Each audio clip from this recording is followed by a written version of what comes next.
మన ఇంట్లో ఎవరైనా చనిపోతే అయ్యప్ప మాల వేయొద్దా, దేవుడి దగ్గరికి వెళ్ళొద్దా? అసలు వెళ్ళొద్దని ఎవరు చెప్పిర్రు? ఎందుకని పోవద్దు? ఓహో దేవుడు చెప్పిండా? అసలు దేవుడే దేవుడి దగ్గర రావద్దండి. మరి మనం బ్రతకడం ఎందుకు? ఫర్ ఎగ్జాంపుల్ ఇంట్లో ఎవరైనా చచ్చిపోతే వాళ్ళతో మనం కూడా చచ్చిపోవాలి కదా. దేవుడే కాదంటుడు, దేవుడే దేవుడి దగ్గర రావద్దంటుడు. మరి ఇంకా నేను ఎవరి దగ్గరికి రానిస్తాడు? ఎవ్వరు చనిపోయినా ఏం జరిగినా కూడా దేవుడి దగ్గరికి పోకుండా ఉండాల్సిన రోజులు 11 రోజులు మాత్రమే.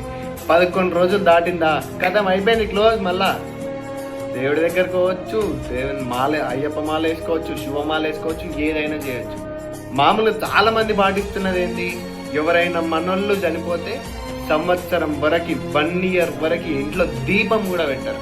అసలు దేవుడే మనకి చెప్పిండా ఇట్లా సంవత్సరం దాకా నా దగ్గరికి రావద్దని? ఎవరు చెప్పిరు? అసలు ఏంటన్నా రాసుందా? బ్లైండ్ గా ఫాలో అవుతున్నాం. ఎందుకు ఫాలో అవుతున్నామో ఎవరికి తెలియదు. ఎందుకు సంవత్సరం దాకా పోమో తెలియదు. మళ్ళీ సంవత్సరం అయిపోగానే మళ్ళీ స్టార్ట్ అయిపోతుందా? సంవత్సరానికి వచ్చినవానికి నీకు సంబంధం లేనట్టు అయిపోతుందా 1 year కాదుగా. ఏదేమైనా సరే సైంటిఫికల్ గా ఒక 11 days మాత్రం దేవుడి దగ్గరికి పోవద్దు, ఎవరి దగ్గరికి ఎక్కువ పోవద్దు అంటారు. ఎందుకంటే చనిపోయిన వాళ్ళ దగ్గర ఏదైనా బ్యాక్టీరియా ఉంటే అది స్ప్రెడ్ అవుతుంది అని చెప్పి అది పెట్టి. కానీ మనం ఏం చేస్తున్నాం?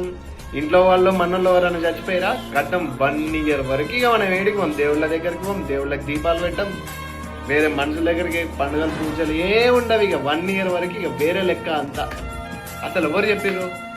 నేను చెప్తున్నది మీకు ఏమైనా రాంగ్ అనిపిస్తుందా? కామెంట్ చేయండి. Let me no. స్వామి శరణం.